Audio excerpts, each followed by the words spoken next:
What's up ninjas, it's your boy Onel here, back with another FIFA mobile video. I'm back with our second upload of the day. If you didn't see the first one, in which I talk about the market, about the crash that is going on, and about the Season 2 players investments, you definitely need to check that out. Now in our second video, we'll talk about something really important, about the Season 3 players, and we're gonna talk about which are the best players, how to prepare for the weekend tournament, which is just around the corner. But before all that, I would like to show you my Season 2 rewards, my FIFA Champion rewards. Here they are.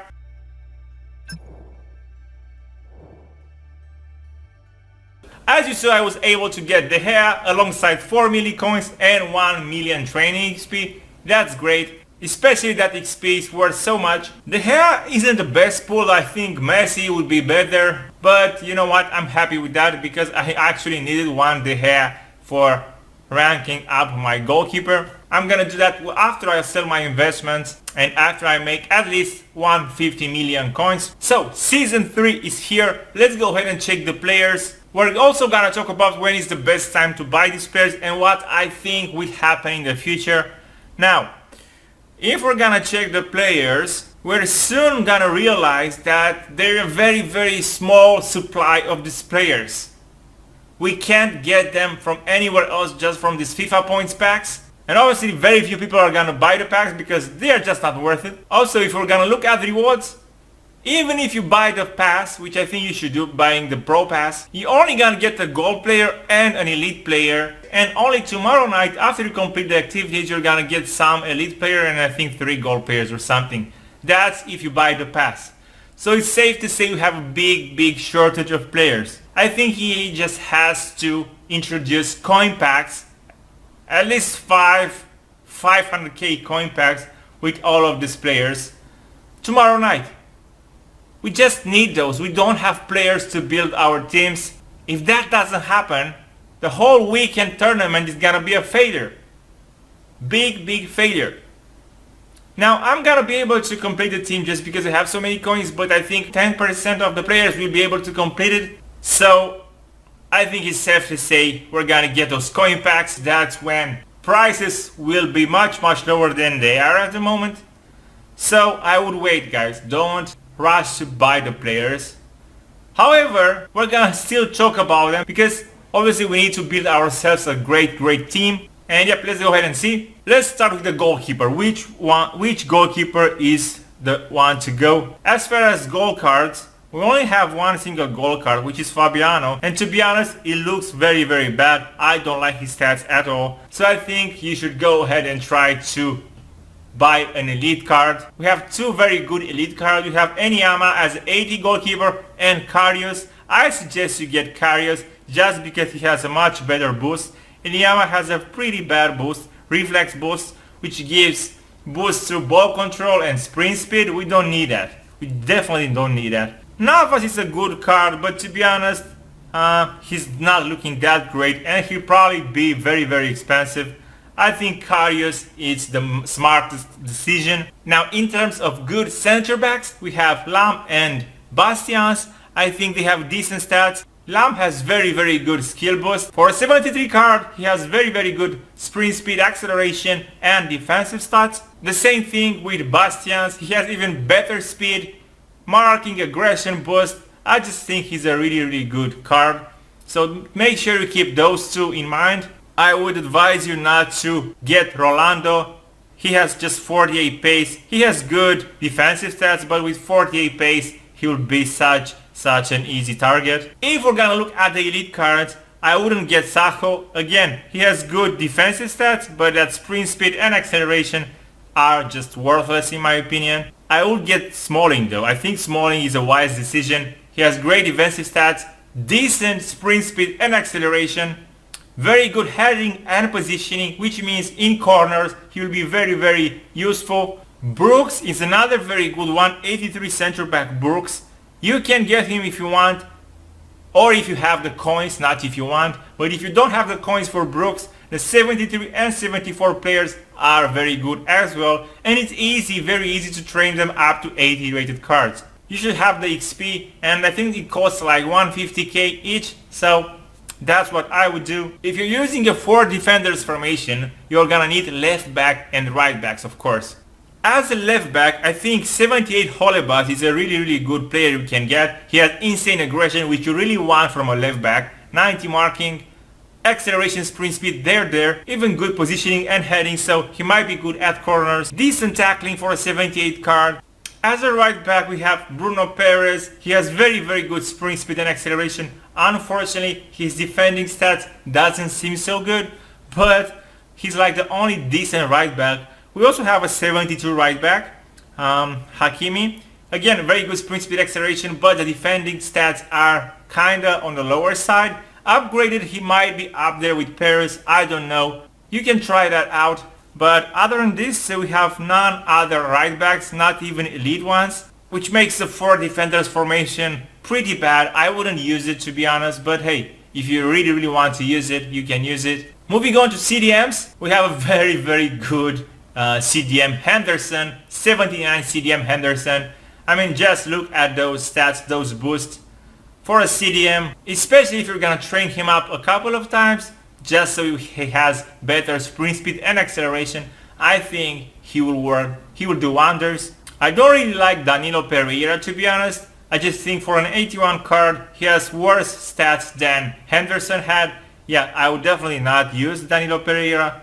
Dembele, the same thing. I just think Henderson has better stats. I wouldn't use Dembele neither. So I think the best way to go is with Henderson. Now, as far as camps go, I just see one single option, guys.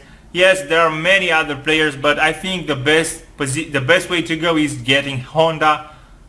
I mean, just look at those 95 shot power, 95 long shot stats. He doesn't have the greatest speed, but I'm gonna train him up. I'm gonna use him. I'm probably gonna upgrade him fully with my Dele Alli ranked card, so it won't cost me anything, and he'll probably have the best stats.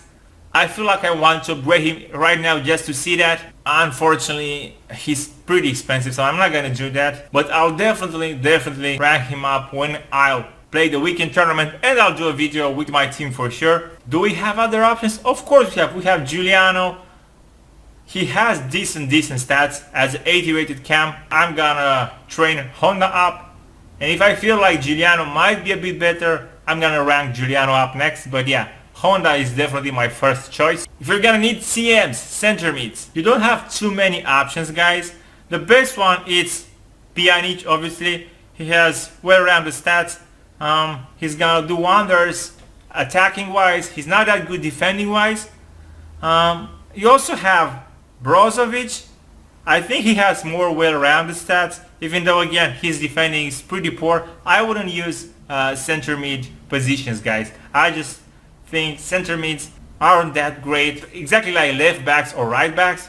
I think 3-4-3 diamond is one of the best formations. Let's see what left mids and the right mids players we can use. Now remember, in 3-4-3 diamond we won't actually use these players too much, so for me it doesn't matter that much. I'll most likely try to upgrade my other players as much as I can, and maybe I'll use the left midfielder and right midfielder position just to lower the rating of my team.